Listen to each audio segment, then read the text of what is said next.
Well, we shot a lot of videos of this boat, but here's what's different. What's going on out here? Mr. Professor, where's Mary Ann and Ginger? Oh, let's see, where are we? Oh, shit. Actually out in the water. Does it got a radio? Yeah, it does, man. It's got a good radio, actually. It looks like you had a radio in it.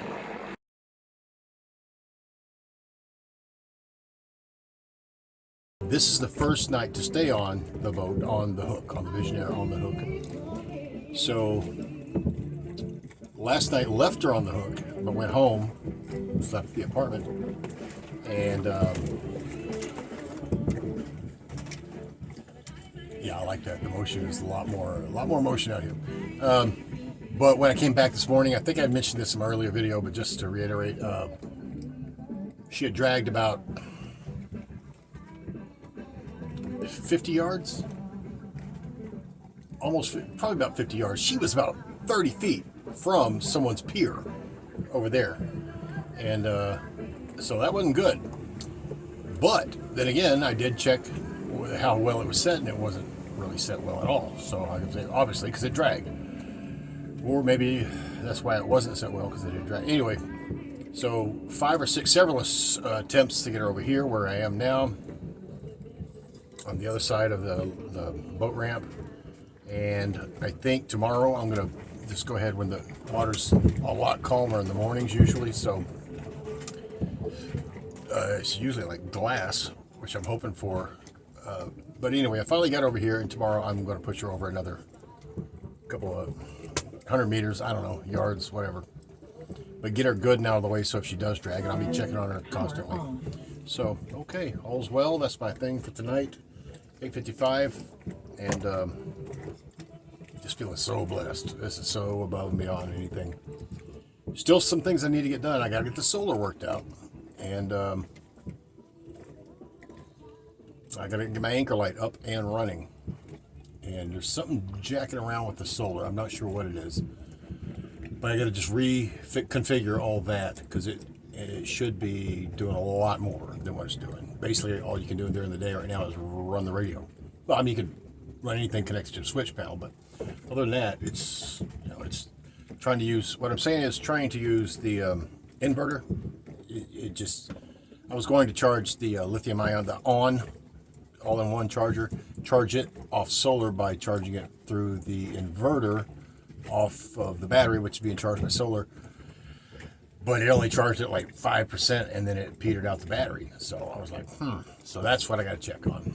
And also anchor light and everything else that we've been talking about. But sleeping pretty comfortably. Yeah, all good. I got a couple of battery-powered fans. I should get some more 12-volt fans. And all's well. That's all I got right now.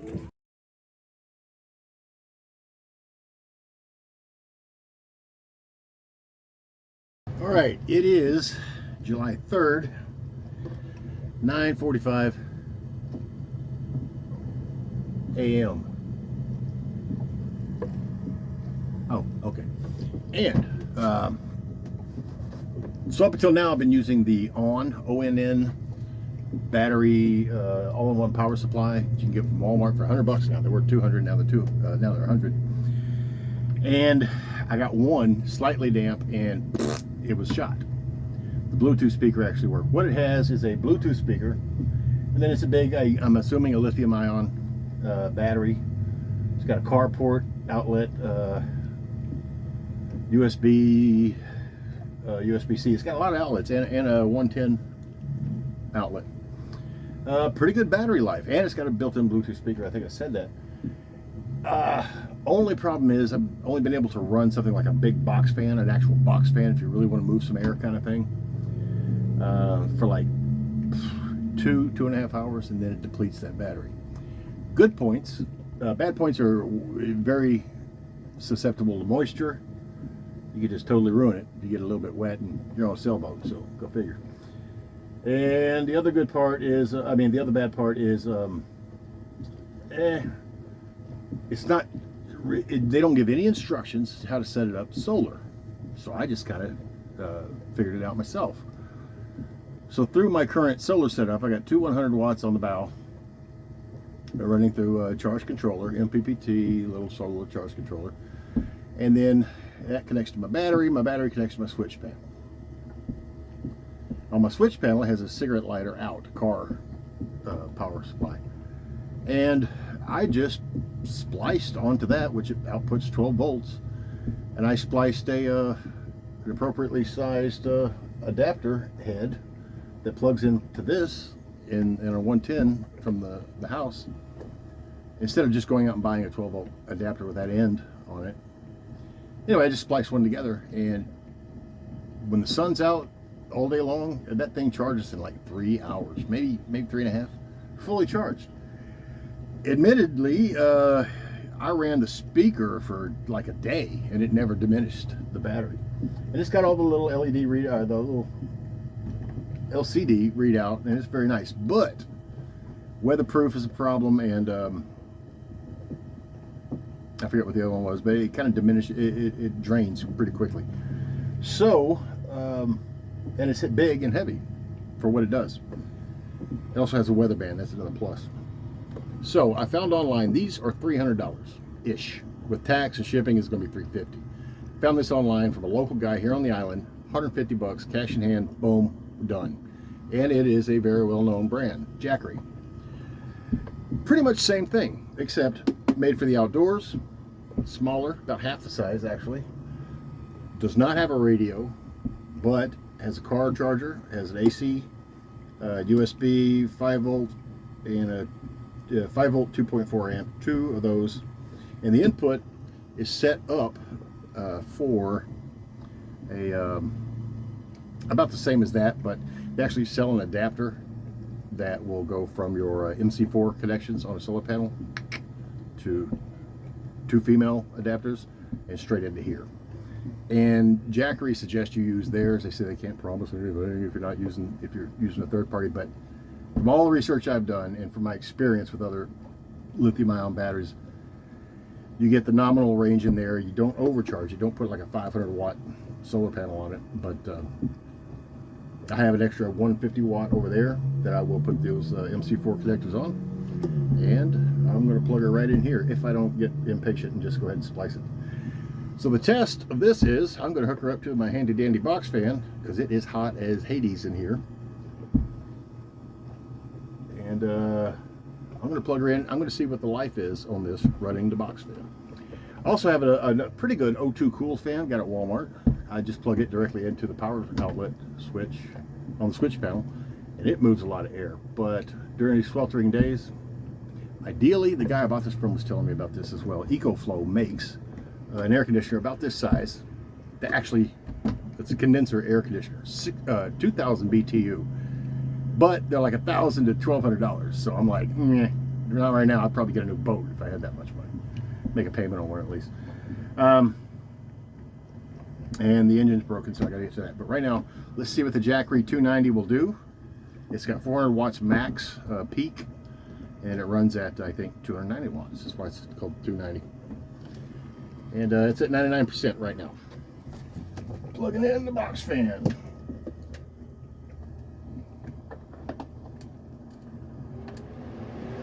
Oh yeah, oh yeah. And I will admit, there have been other battery power supplies I've connected it to, even the box fan, even plugging it through an inverter on my deep cycle marine, and that's running full speed like it was plugged in at home. And it's an old dirty fan. I had a brand new one be even better, which I will get soon, maybe. Making do with what you have is a big part of living on a boat. So anyway, she's blowing heavy and hard. That's good. All right, it is whale oil beef hooked. It's 10:58. Hey, I don't talk like that. That'd be weird if I did. I don't know. Feeling good this morning, I guess. 10:58 on July 10th, 2023. Aboard the Visionaire. Whoa! Got me a Catalina 30. Not that I don't love you, baby. I do. Catalina 30, great shape, Kima, got it. Got the title in the car. So today I'm going to measure, it doesn't have an inboard, And it turns out a lot of them don't. People are using outboards. I'm assuming, well, it's kind of an educated assumption that they're more into sailing than motoring. If you're a big motorer, if you use a motor a lot, I think you'd want the inboard, or maybe just a lot of them don't have inboards. But I looked at the paperwork from the last appraisal, which was like 13 years ago, but still, on the Catalina. Her name is Magic right now. We're going to change her to Bonnie Blue. She had a 9.9 horsepower, not even a long shaft. And I've seen many posts on forums and other Catalinas for sale with a 9.9 outboard, no inboard. And I'm like, well, maybe that'll do.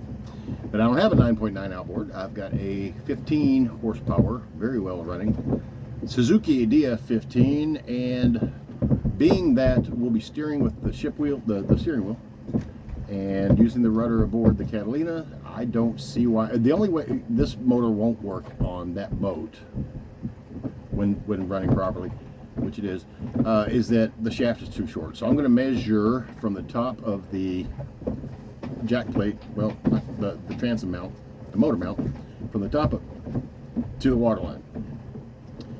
And well, I should probably measure from the bottom of the engine, from the prop to the top of the plate, the mounting bracket plate. I gotta look up what that's called. Anyway, and then when I'm back over there tomorrow with the Catalina, do the same measurement, see if it's going to work mounted on that from the top of the plate to the underwater. That'll at least get us out into the bay, out that little waterway. We can just motor, lock it forward with the collar nut, swivel bracket, lock it forward, and hook up the gear shifts to it. Already has the inboard gear shifts. That's push pull. We can get that done, and then electric start and all that, whatever's necessary to get her out into the bay up there in Kima, and then tool around, get up there as far as we want to, where we can drop anchor. She's got a 5.5 draft too, 5 foot 5 inches. Big difference from the good old Visionaire here. It's got like a 2 foot, not even a 2 foot draft, maybe a 2 foot. So that's gonna make a big difference. But I do have Boat US tow service, so we get her out in the bay, and we can't do it with that 15 horsepower, which we'll see. And it's going to be, we'll call Boat US and have them tow us back home. And also, the other option is sell this good girl here. Very good, love you. And buy I'd say if you're going to go ahead and buy a new one, get a 20 horsepower long shaft. You're not going to have any issues. You'll be very comfortable with that. Plenty of power. It's not always about the speed; it's the power. You're going against the wind, you need more horsepower. If you're more cargo or more people, you're going to want more horsepower. Although 3 grown men, that was probably 600 pounds. That was at least 600 pounds plus everything on board. We got over here and we did 4-5 knots at a couple of different points, when the water was flatter. Good to know. So it's either going to be sail the Visionaire to get use the or trade. One guy I'm talking to about a trade for a 20 horsepower outboard long shaft, maybe even a short shaft. We're not sure of that. So it's either trade, sell and buy, sell a Visionaire and buy that, or put this 15 on her. Put her on the hook, put the Visionaire here on the hook up there with a couple 100 pounds of cement, buckets to hold her in place, and then transfer all the goodies that we need, which isn't much: the stove, charge controller, radio, handheld radio, just little stuff, and then start from scratch. I haven't even touched the electrical on there. It looked like it had a lithium. It did. It had a lithium-ion battery on it and a deep cycle marine. I don't know. I haven't touched anything on the battery supplies. It's got spreaders, anchor light, everything, but nothing seemed to work, and I didn't even get into it. I need to get down there with a voltometer and see what's going on, and that'll be fun. First priority, get her out into get her here. So we came roughly 13 to 15 nautical miles when we moved this old girl here, and when we move that, it's only going to be like 10 more miles, so almost twice. Just say twice. We did that on a half a tank with all the other configurations: a bigger boat, wider, bigger, heavier. We get that motor on her, over here, it should be, if that motor gets deep enough in the water, which I'm about to find out, then, and I get her on the hook over here, man, we can motor her all around this bay. So, either way, sell this boat, buy a motor, trade this boat for a motor, or put this motor on the Bonnie Blue. So I've got her listed on like 30 different sites, more like 10, but she's listed for sale, and I put will trade for a 20 horsepower outboard longship. There's that, and about the only thing I really want to take is actually I could even leave the charge controller. I got another. Bring the at least one solar panel, 150 watt. You're only losing 50 watts if you just bring the one, and then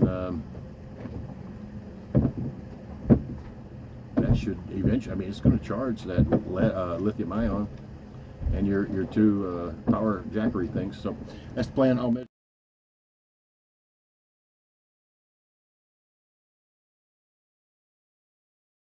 All right, there she is, Catalina 30 without the inboard, but we are going to put probably a 25 horsepower. I'll show you a picture of the transom here in a minute. Roller furling, spreaders, anchor light, no Windex, not a problem. A little bosun seat, we can get up there and fix that. But even with the Suzuki outboard that I've got, once we get her down to Galveston, that should do fine. We moved 4 feet. Well, we moved the Bayliner with it, which was just 4 feet shorter and about 2 feet less of a beam. But definitely not a Catalina. But I think she'll move with that. I'd like to mount her in the center. We'll see. Well, 2 years later, we're back. It's got a transom mount for the outboard. Swim, not a swim platform. Roller furling. You can sail this around the world, bro. Masthead sloop. It doesn't go all the way through. It's not a keel step. Oh, it's a masthead? Yep. I like that too. Step to the deck. All right, well, I took some stuff off the cockpit, the front, the deck, and crammed it back here, but it's a good size V-berth. There's the bathrooms, same as every other Catalina 30. It'll locate the bilge pump, the switch. I located the pump itself. I put a sink in over here. That's a exhaust from the engine, which is not there, so that can go away. Clean out a bunch of crap and well, just scrub her down. Hit a couple of spots of paint on the outside.